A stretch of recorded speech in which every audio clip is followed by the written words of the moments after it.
Le matin, on ferme la porte. Et même pas 5 minutes après, ma co-détenue, elle me demande pourquoi je suis là. Et j'ai dit, parce que je suis gilet jaune et j'ai dévissé une barrière de péage. Et là, elle va à la grille de la fenêtre et elle hurle, les filles, ça y est, on a notre première gilet jaune. Et là, un truc de ouf, mais vraiment une sensation. Toutes les filles de la prison se sont mises à crier en même temps des chants de gilets jaunes. Elles étaient toutes là, on est là, on est là. Et des larmes aux yeux, moi je pleurais et je chantais avec elles dans la prison. Et en fait, je me suis sentie acceptée et presque même fière au final d'être là avec elles. Alors Martin, tu es cofondateur de Radio Parleur et chaque semaine, vous allez nous proposer une lutte à suivre et un extrait sonore issu de vos reportages. On retrouvera toutes les autres luttes dans votre newsletter. Pour cette première, place à un anniversaire. C'est ça, un anniversaire il y a 3 ans, ce 17 novembre, marqué l'acte 1 du mouvement des Gilets jaunes et avec un slogan que vous avez sans doute déjà entendu.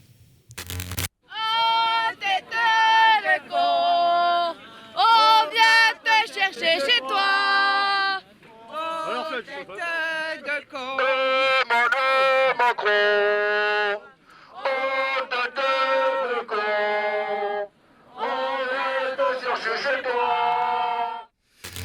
Et voilà, ce slogan des Gilets jaunes, vraiment, d'abord je voulais vous dire que c'était cool d'être parmi vous ce matin, ça faisait presque 5 ans que je m'étais pas levé pour une matinale, et spoiler, sur le plan sommeil, ça m'avait pas complètement manqué.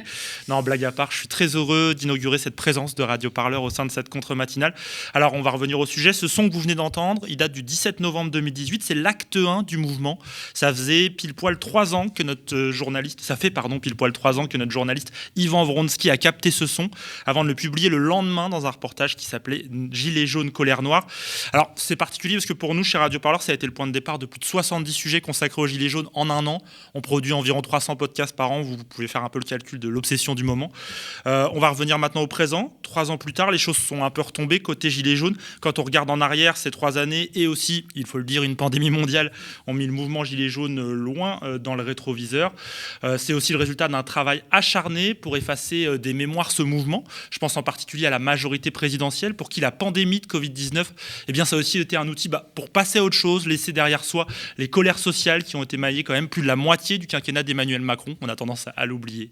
Oui, à l'approche de la présidentielle, le discours des marcheurs, c'est d'abord on vous a sauvé du Covid et ensuite donnez-nous 5 ans de plus pour appliquer notre programme après la pandémie. Ouais, exactement. Ils n'allaient surtout pas prononcer, Nadia, le mot gilet jaune devant eux. Ça n'existe plus. Mais 3 ans plus tard, nous, sur Radio Parleur, et je pense sur beaucoup de médias indépendants, on tenait à marquer le coup du dernier anniversaire avant la fin de ce quinquennat. Nadia, j'ai une question pour vous.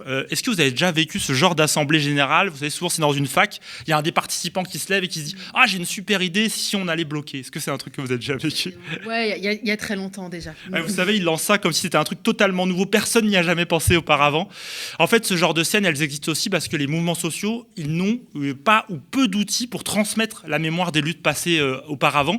En fait, lorsqu'on a lancé Radio Parleur, il y avait l'idée de couvrir l'actualité des luttes, bien sûr, mais aussi celle d'aider à documenter les mouvements, d'aider les mobilisations, à enfin, en fait, avoir une mémoire. Et justement, le podcast que je veux mettre en avant aujourd'hui pour cette première chronique de Radio Parleur sur le média, c'est exactement ce qu'il propose. L'idée, c'est vraiment de proposer des histoires passées sous silence. Ces histoires, c'est celles d'Éric, de Prune, de Michel, mais aussi celles de nombreuses et nombreux Gilets jaunes. Le nom de ce podcast qu'on publie ce mercredi sur Radio Parleur, c'est Gilets jaunes. Alors Gilets jaunes, la prison, c'est justement le parcours de ces 3 personnes qui ont accepté de témoigner au micro de notre journaliste Maël Lecointre. On va écouter un extrait.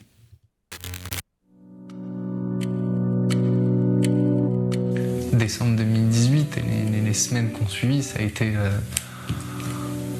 C'était une hécatombe judiciaire.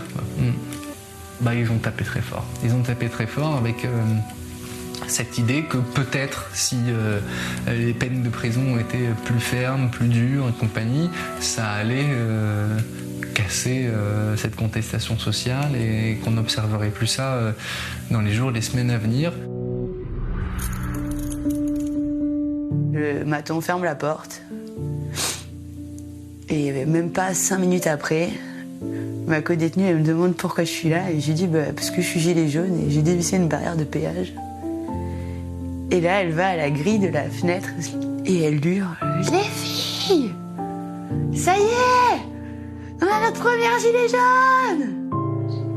Et là, un truc de ouf, mais vraiment une sensation.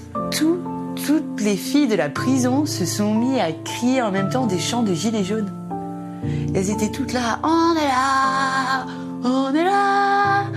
Et des larmes aux yeux, moi je pleurais et je chantais avec elles dans la prison. Et en fait, je me suis sentie acceptée et presque même fière au final d'être là avec elles.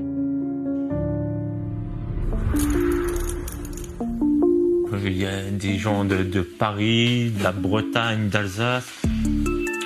Des gens, je les connaissais pas du tout. Ah ouais, non.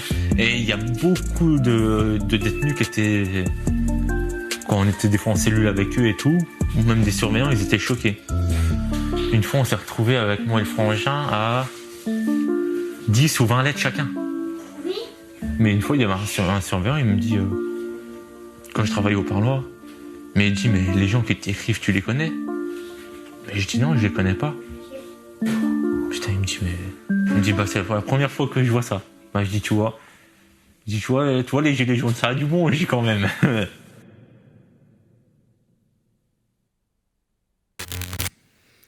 Ces témoignages sont effectivement marquants et poignants, moi j'ai envie de dire. Est-ce qu'on a une idée de l'ampleur de ces incarcérations de gilets jaunes? Eh bien Nadia, c'est difficile d'avoir des chiffres fiables sur la répression subie par les gilets jaunes. D'après le ministère de la Justice, pendant la première année du mouvement seulement, il y a eu 10 800 interpellations, 3 163 condamnations.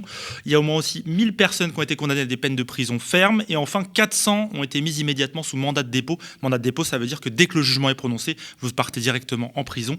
Les charges, elles, sont très variées. Elles vont de la participation à des rassemblements interdits, l'outrage à agent bien sûr, en passant par des accusations plus lourdes comme la fabrication d'engins incendiaires ou encore le fameux attroupement en vue de commettre un délit. Je ne sais pas si vous vous souvenez de cette charge. Elle sanctionne un possible délit que vous alliez potentiellement commettre si un policier n'avait pas eu la bonne idée de vous arrêter. En tout cas, vous l'entendrez dans notre série Gilets jaunes, quelle que soit la lourdeur de la peine, un passage en prison n'est jamais anodin. Pour les 3 personnes qui ont accepté de témoigner au micro de Maëlle Lecointre, leur incarcération a eu d'énormes conséquences sur leur vie. Voilà, ça sort ce soir dans l'actu des luttes sur Radio Parleur. C'est notre manière à nous, et à vous, j'espère, de vous faire vivre ce 3e anniversaire du mouvement Gilets jaunes. Je signale aussi que plusieurs événements sont prévus sur le terrain en France pour saluer cet anniversaire. Je vous en donne un, ça se passe à Commercy dans la Meuse.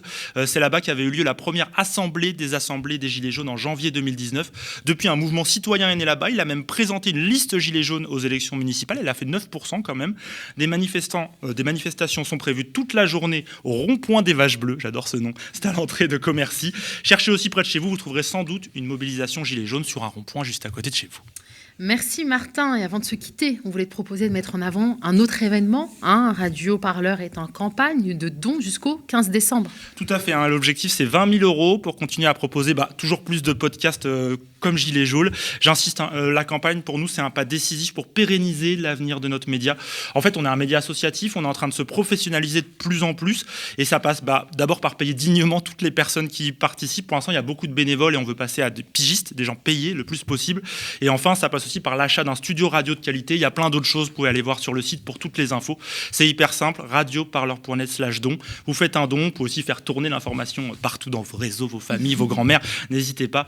Merci d'avance. Merci aussi aux médias de nous accueillir pour cette compte matinale. Je pense que c'est comme ça qu'on va parvenir à proposer un panel de médias libres indépendants, garantis sans aucun Vincent Bolloré.